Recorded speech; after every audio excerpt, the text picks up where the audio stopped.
তো আজকে তোমাদের যে হিস্ট্রি পাসে এক্সাম হলো তারই ছোট প্রশ্নের উত্তরে চলে এসেছি, তোমরা কিন্তু মিলিয়ে নাও, ঠিক আছে?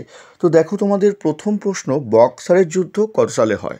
1764 সালে কিন্তু বক্সার যুদ্ধ হয়। নেক্সট, পেটে ভারত শাসন আইন কবে প্রবর্তিত হয়?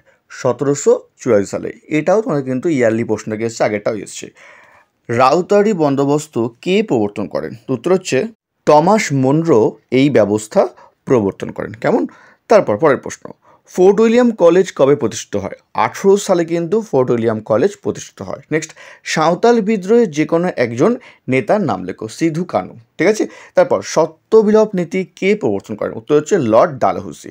নেক্সট, 1857 সালে মহাবিদ্রোহের সময় মুঘল সম্রাট কে ছিলেন? দ্বিতীয় Bahadur Shah. Next, Indian war of independence গ্রন্থটি কে রচনা করেন? বিনায়ক দামোদর সাভারকার। নেক্সট, ভারতের জাতীয় কংগ্রেসের প্রথম সভাপতি কে ছিলেন? উমেশচন্দ্র বন্দ্যোপাধ্যায়। নেক্সট, মুসলিম লীগ কবে স্থাপিত হয়? 1906 সালে এই মুসলিম লীগ স্থাপিত হয়। নেক্সট, বঙ্গ বিভাজন কবে রদ করা হয়? 1911 সালে। নেক্সট, 1929 সালে কংগ্রেসের লাহোর অধিবেশনের গুরুত্ব কী ছিল? তো উত্তর হচ্ছে তোমাদের, এই সময় কিন্তু পূর্ণ স্বরাজের দাবি কিন্তু এই কংগ্রেস অধিবেশনে কিন্তু পাস করানো হয়েছিল। নেক্সট, ভারতের শেষ গভর্নর জেনারেল কে ছিলেন? Lord Mountbatten. Next, Discovery of India গ্রন্থের লেখক কে?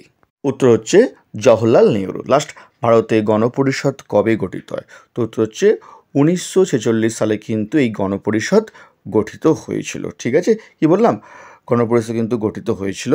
তো এই ছিল তোমাদের 2024 সালে তোমাদের যে জিইসিসি বোর্ড পেপারটি, তারই ছোটো প্রশ্নের উত্তর তোমাদের সঙ্গে আলোচনা করলাম। তো কে করা ঠিক করলে অবশ্যই কমেন্ট করে জানিও। আজকের মতো এইটুকুই। খুব তোমাদের জন্য আবারও তোমাদের যে 100% কমন এসছে আমার সাজেশান, তার প্রুফ খুব তাড়াতাড়ি নিয়ে আসবো।